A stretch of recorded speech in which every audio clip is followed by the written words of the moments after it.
जो नवा रोपे थे 5 दाड़ा से 5 दिवस से मरचा नहीं कम्प्लीट छोटी गया छोटी तो गया बाकी तो बीजू पगमणना हाथमां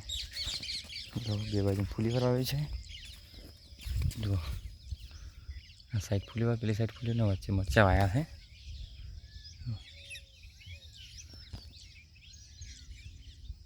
ट्राय कर्यो छे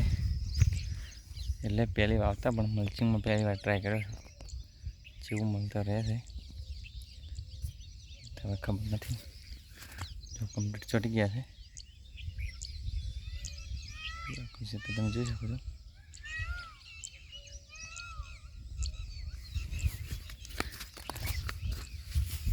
જોઈ શકો છો નવા પેલા કેવા મસ્ત ફૂટી ગયા છે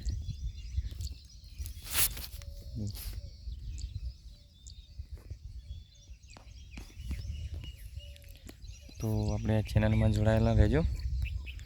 અને આ ખેડૂતના નવા વિડીયો આવતા રહેશે ચેનલને સબસ્ક્રાઈબ કરવાનું ભૂલતા નહીં।